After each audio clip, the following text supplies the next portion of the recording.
Kali ini saya akan membahas tentang ketahanan nasional dimulai dari rahim ibu yang bertemakan peran strategis kesehatan ibu dan anak dalam membangun bangsa. Perlu kita ketahui, ketahanan nasional adalah suatu konsep strategi yang mencerminkan kemampuan suatu negara untuk menghadapi berbagai ancaman, tantangan, hambatan, dan gangguan baik dari dalam maupun luar, guna menjamin kelangsungan hidup dan perkembangan kehidupan nasional suatu bangsa. Peran kesehatan ibu dan anak sebagai fondasi ketahanan sumber daya manusia. Rahim ibu adalah tempat lahirnya masa depan bangsa. Banyak kasus-kasus di Indonesia seperti tingginya angka kematian ibu dan angka kematian bayi. Di sini ada contoh kasus tentang kolaborasi lintas sektor dalam peningkatan kesehatan ibu dan anak di Kabupaten Gunung Kidul. Kabupaten Gunung Kidul menghadapi tantangan dalam menurunkan angka kematian ibu dan angka kematian bayi. Pada tahun 2024, AKIT tercatat 4 kasus, sedangkan AKB stuck di angka 78 kasus. Sebagian besar kematian ibu terjadi pada masa nifas, dengan penyebab utama preeklamsia, pendarahan, dan komplikasi jantung.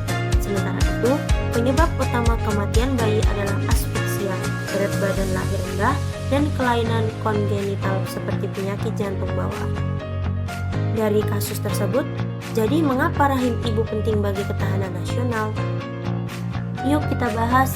Rahim ibu memiliki peran fundamental dalam ketahanan nasional Indonesia karena langsung memengaruhi kualitas generasi penerus bangsa.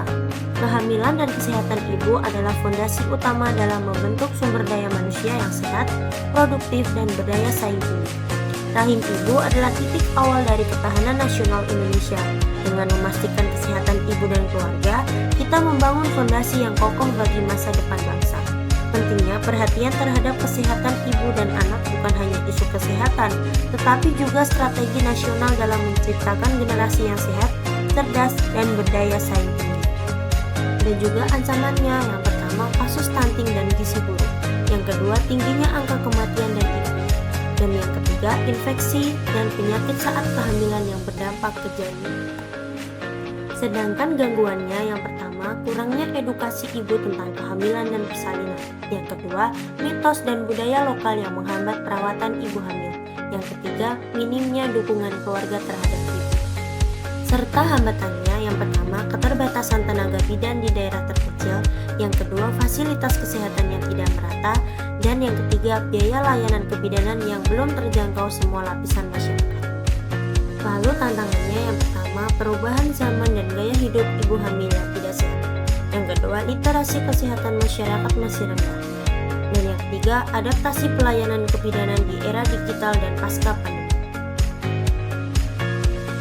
Solusi dan penanganannya. Yang pertama, pemerataan layanan kebidanan dan fasilitas kesehatan ibu anak.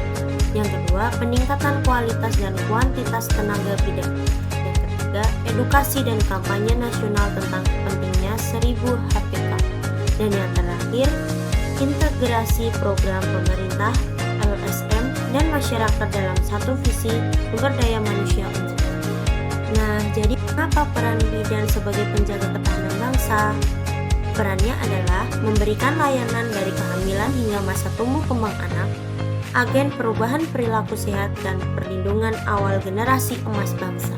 Jadi, ketahanan nasional bukan hanya soal senjata, tapi juga soal rahim yang sehat. Menjaga ibu dan anak sama dengan menjaga masa depan Indonesia. Saatnya kita semua berperan karena bangsa yang kuat dimulai dari ibu yang sehat.